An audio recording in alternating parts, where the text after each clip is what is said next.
ಅಂದರೆ ಸ್ನೇಹಿತನ ಜೊತೆ ಈಗ ಸ್ನೇಹಿತನ ಸಿನಿಮಾದಲ್ಲಿ ಕಾಣಿಸ್ಕೊಂಡು ಈಗ ಥಿಯೇಟ್ರಿಗೆ ಬರ್ತಾ ಇದ್ದೀರಾ. ಈ ಒಂದು ಹಾದಿನ ನೋಡಿದಾಗ ಎಷ್ಟು ಖುಷಿ ಆಗುತ್ತೆ. ತುಂಬ ಖುಷಿ ಆಗುತ್ತೆ. ಅಂದರೆ ಇದರಲ್ಲಿ ಬರೀ ನಾನು ಆ್ಯಸ್ ಅನ್ ಆರ್ಟಿಸ್ಟ್ ಆಗಿ ನಾನು ಕೆಲಸ ಮಾಡಲಿಲ್ಲ. ಅಂದರೆ ಎವ್ರಿ ಕ್ರಾಫ್ಟಲ್ಲೂ ಕೆಲಸ ಮಾಡಿರೋದ್ರಿಂದ ತುಂಬ ವಿಷಯ ಕಲಿತೆ. ನಾನು ಅಸಿಸ್ಟೆಂಟ್ ಡೈರೆಕ್ಟ್ರಾಗಿ ಕೆಲಸ ಮಾಡಿದೆ, ರೈಟಿಂಗಲ್ಲೂ ಒಂದು ಸ್ವಲ್ಪ ದಿನ ಅಂದರೆ ಕೈ ಜೋಡಿಸ್ದೆ.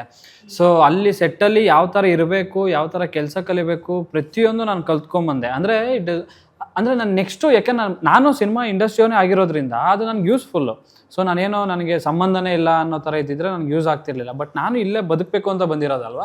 ಸೊ ನನಗೆ ಅದು ಯೂಸ್ ಆಗುತ್ತೆ ಅಂತಲೇ ನಾನು ಇವರು ಪ್ಲ್ಯಾನ್ ಮಾಡಿಕೊಂಡು, ಮತ್ತು ಇನ್ನೊಂದು ಸಿನಿಮಾ ಮಾಡಿದ್ರೆ ಈ ಥರ ಅಂದರೆ ಈ ಎಲ್ಲ ಮಿಕ್ಸ್ಚರ್ ಆಫ್ ಎಮೋಷನ್ಸ್ ಈ ಥರ ಪ್ಲ್ಯಾನ್ ಮಾಡಿದ್ರೆ ಜನ ಬರ್ತಾರೆ ಅಂತೆಲ್ಲ ಮಾತುಕೊಂಡು ಡಿಸ್ಕಸ್ ಮಾಡಿಕೊಂಡೆ ಸ್ಕ್ರಿಪ್ಟ್ ಮಾಡಿದ್ದು.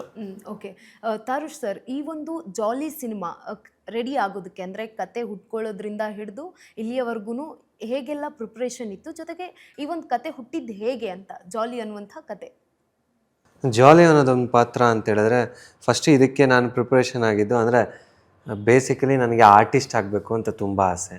ಅಂದರೆ ಕಂಪ್ಲೀಟಾಗಿ ಯಾವುದೋ ಒಂದು ಹೊರೆನೂ ಇರಬಾರ್ದು, ಆರ್ಟಿಸ್ಟ್ ಆಗಿರಬೇಕು ಅಂತ.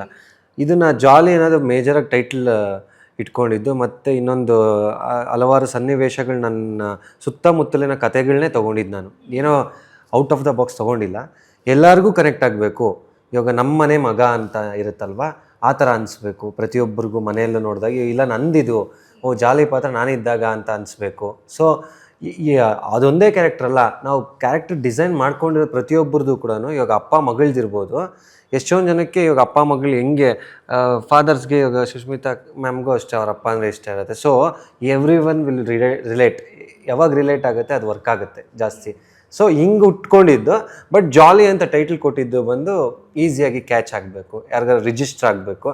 ಮತ್ತು ನನ್ನ ಪಾತ್ರ ಇವಾಗ ಜಾಲಿ ಅಂತ ಟೈಟಲ್ ಪಾತ್ರ ಆದರೆ ನೀವು ಅನೇಕ ಇದರಿಂದ ಅದೊಂದು ಒಂದು ಸ್ಟಡಿ ಅಂತ ಮಾಡ್ತೀರಲ್ವ, ಆ ಸ್ಟಡೀಸಲ್ಲೇ ಗೊತ್ತಾಗ್ಬಿಡುತ್ತೆ ನಿಮ್ಮ ಟೈಟಲ್ ಕ್ಯಾರೆಕ್ಟರ್ ಯಾವತ್ತಿದ್ರೂ ರಿಜಿಸ್ಟರ್ ಆಗುತ್ತೆ ಈಸಿಯಾಗಿ.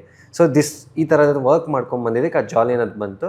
ಕತೆ ಹುಟ್ಟಿದ್ದೆಲ್ಲ ಈ ಥರ ಸನ್ನಿವೇಶಗಳಲ್ಲಿ ಹೆಂಗೆ ಫುಲ್ ರಿಲೇಟಬಲ್ ಕತೆನೇ ತೊಗೊಂಬಂದಿರೋದು. ಸಮಥಿಂಗ್ ನಾಟ್ ತುಂಬ ಔಟ್ ಆಫ್ ದ ಬಾಕ್ಸ್ ಏನಿಲ್ಲ. ಓಕೆ, ಜಾಲಿ ಕತೆ ಹೇಗೆ ಅನ್ನೋದು ಗೊತ್ತಾಯಿತು. ಆದರೆ ಈ ಒಂದು ಜಾಲಿ ಸಿನಿಮಾದಲ್ಲಿ ಹುಡುಗ ಹೇಗೆ ಅಂದರೆ ಎಷ್ಟರ ಮಟ್ಟಿಗೆ ಜಾಲಿ ಆಗಿರ್ತಾನೆ, ಅದು ಹೊರಗಿನ ಪ್ರಪಂಚದ ಯುವಕರ ಮನಸ್ಸಿಗೆ ಹೇಗೆ ತಟ್ಟುತ್ತೆ ಅಂತ. ಈಗ ಫುಲ್ ಜಾಲಿ ಆಗಿರ್ತಾರೆ, ಒಂದು ಘಟನೆ ಸಂಭವಿಸಿದಾಗ ಹೇಗೆ ಆತ ರೆಡಿ ಆಗ್ತಾನೆ, ನೀವು ಯಾವ ಮೂಲಕ ಒಂದು ರೆಡಿ ಆಗಬೇಕು, ಹೇಗೆ ಅವರಿಗೆ ಧೈರ್ಯ ತುಂಬಬೇಕು ಅನ್ನೋದು ಮೆಸೇಜ್ ಇದೆ ಅಂತ. ಹೌದು, ಅಂದರೆ ಇವಾಗ ಸಡನ್ನಾಗಿ ಹೋಗ್ತಾ ಇರೋದೊಂದು ಪ್ಲೇನ್ ಕ್ರ್ಯಾಶ್ ಆಗೋದ್ರೆ ಏನು ಪ್ಯಾರಾಶೂಟ್ ಹಾಕ್ಕೊಂಡು ಎಗಿರ್ಬೇಕಾ, ಇಲ್ಲಾಂದರೆ ಏನು ಮಾಡಬೇಕು ಅನ್ನೋದು ಗೊತ್ತಾಗಲ್ವಲ್ಲ. ಬಟ್ ಆ ಒಂದು ಸ್ಮಾಲ್ ಇನ್ಸ್ಟಿಂಕ್ಟ್ಸ್ನ ನಮಗೇನೋ ಒಂದು ದಾರಿ ಇರುತ್ತೆ. ಹೌದು, ಪ್ಯಾರಾಶೂಟ್ ಅಲ್ಲಿದೆ, ನಾವು ಎತ್ಕೊಂಡು ಇವಾಗಲೇ ಯಾರಾದ್ರೆ ನಾವು ಸೇಫ್ ಆಗ್ತೀರಿ, ಎಲ್ಲನೂ ಒಂದು. ಸೊ ಈ ಥರ ಒಂದು ನಾರ್ಮಲ್ ಜಾಲಿಯಾಗಿ ಹೋಗ್ತಾರೆ. ಅವನ ಲೈಫಲ್ಲೂ ಒಂದು ಆಕ್ಸಿಡೆಂಟ್ ಆದಾಗ ಹೌ ಯು ವಿಲ್ ಸರ್ವೈವ್ ಅಂತ. ಎಲ್ಲ ಲೈಫಲ್ಲೂ ಅಟ್ಲೀಸ್ಟ್ ಕಷ್ಟಗಳು ಇಲ್ದಿರೋ ಮನುಷ್ಯನೇ ಇರಲ್ಲ. ಮನುಷ್ಯ ಅಂದಮೇಲೆ ಕಷ್ಟ ಬಂದೇ ಬರುತ್ತೆ. ಅದನ್ನ ಫೇಸ್ ಮಾಡೋದು ಹೇಗೆ, ಯಾವುದೇ ಒಂದು ಅದರಲ್ಲಿ ಇಲ್ಲಿ ರಿಲೇಷನ್ಶಿಪ್ಪೇ ಇವಾಗ ನಮಗೆ ಅದಕ್ಕಿಂತ ಸುಮಾರು ಕಷ್ಟಗಳಿರುತ್ತೆ. ಅದೆಲ್ಲ ನಮ್ಗೆ ಎಫೆಕ್ಟ್ ಆಗಲ್ಲ. ಈ ರಿಲೇಷನ್ಶಿಪ್ ಅಂದರೆ ಯಾವುದೇ ನನ್ನ ಅಂದರೆ ಲವರ್ ಅಂತಲೇ ಹೇಳ್ತಿಲ್ಲ, ತಂದೆ ಮಕ್ಕಳಾಗಿರ್ಬೋದು, ಇಲ್ಲಾಂದರೆ ಬ್ರದರ್ ಸಿಸ್ಟರ್, ಫ್ರೆಂಡ್ಶಿಪ್ಪು, ಇವೆಲ್ಲನೂ. ಯಾಕಂದರೆ ಅದೇ ಒಂದು ನಮ್ಮ ಎಮೋಷನಲ್ ಡ್ರೈವ್ ಮಾಡ್ತಾ ಇರುತ್ತೆ ಫೋರ್ಸು. ಈ ಎಮೋಷನಲ್ ಡ್ರೈವ್ ಮಾಡ್ತಾ ಇರೋ ಫೋರ್ಸ್ ಏನಾದರೂ ಬ್ರೇಕ್ ಆದರೆ ನಮ್ಗೆ ಇನ್ನು ಬೇರೆದೆಲ್ಲ ಫಿನಾನ್ಷಿಯಲಿ ಕೂಡ ಅಷ್ಟು ಎಫೆಕ್ಟ್ ಆಗಿರಲ್ಲ. ಆ ಎಮೋಷನಲ್ ಬ್ರೇಕ್ ಡೌನ್ ತುಂಬ ಮನುಷ್ಯನ ಎಲ್ಲಿಗೋ ಕುಗ್ಸ್ಬಿಡುತ್ತೆ. ಆ ಕುಗ್ಗಬಾರ್ದು, ಎಲ್ಲಿಗೋ ಏನೋ ಒಂದು ದಾರಿ ಇಟ್ಕೊಂಡು ಹೋಗ್ತಾ ಇರ್ತೀರಿ. ಕುಗ್ದಿರೋ ಹೋಗಬೇಕು, ಈ ಥರ ಆಗ್ತವೆ ಅನ್ನೋದಕ್ಕೆ ನಮ್ಮ ಸಿನಿಮಾದಲ್ಲಿ ಒಂದು ಪಾರ್ಟ್ನ ತೊಗೊಂಡಿರ್ತೀರಿ, ಒಂದು ರಿಲೇಷನ್ಶಿಪ್ ಪಾರ್ಟ್ನ. So that would be the story line.